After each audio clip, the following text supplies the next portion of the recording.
क्या इस राष्ट्र में क्षत्रियों द्वारा दूसरों को अधिकार दिए जाने के बाद क्षत्रियों के अधिकार समाप्त हो गए? उनका इस धरती पे जीने का अधिकार समाप्त हो गया, अपनी सभ्यता के साथ जीने का अधिकार समाप्त हो गया, अपने सम्मान के साथ जीने का अधिकार समाप्त हो गया, अपनी स्वतंत्रता के साथ जीने का अधिकार समाप्त हो गया। आखिर वो समाज जिसने राष्ट्र बनाया, आखिर वो समाज जिसने सभ्यता बनाई, आखिर वो समाज जिसने इस सृष्टि की रक्षा की, आखिर वो समाज जिसने इस पतन से इस राष्ट्र की रक्षा की, क्या उसके सारे अधिकार इसलिए समाप्त हो गए कि उन्होंने दूसरों को ये अधिकार दिया कि आप मानव की तरह जियो?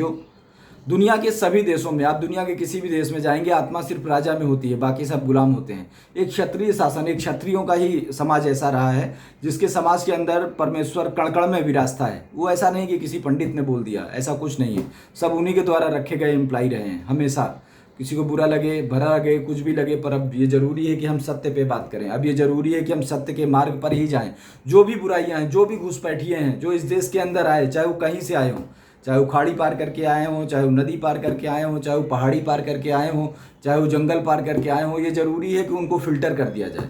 जब तक उनको फिल्टर नहीं किया जाएगा, इस सभ्यता का विकास नहीं किया जा सकता। इस सभ्यता के विकास के लिए इस संस्कृति की रक्षा करना जरूरी है। संस्कृति की रक्षा के लिए ये जरूरी है कि इस देश के मूल्यों की रक्षा की जाए।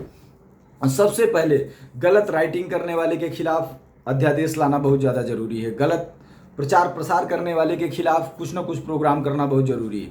इसलिए अब ये ज़रूरी हो गया है कि ये जो घुसपैठिए कुछ घुसे हुए हैं, ये समाज के अंदर पूरा बदअम्बली मचा दिए हैं। जब राष्ट्र में अंदर से लेकर के बाहर तक दुश्मन ही दुश्मन है, कोई ना कोई इस राष्ट्र को समाप्त करना चाहता है, इस सभ्यता को समाप्त करना चाहता है, संस्कृति को समाप्त करना चाहता है, तब उसमें कुछ हिजड़े, उनको हिजड़ा ही बोलूँगा क्योंकि हिजड़े ही हैं, वो घुस जाते हैं। घुस करके और राजपूतों की उदारता का लाभ उठा करके एक स्थिति पा लेते हैं ताकि वो उनको कूटते पीटते नहीं है इसलिए, और उसके बाद वो चले जाते हैं। उनकी दुर्दशा देखो, अलग अलग स्टेट में आप देख सकते हो।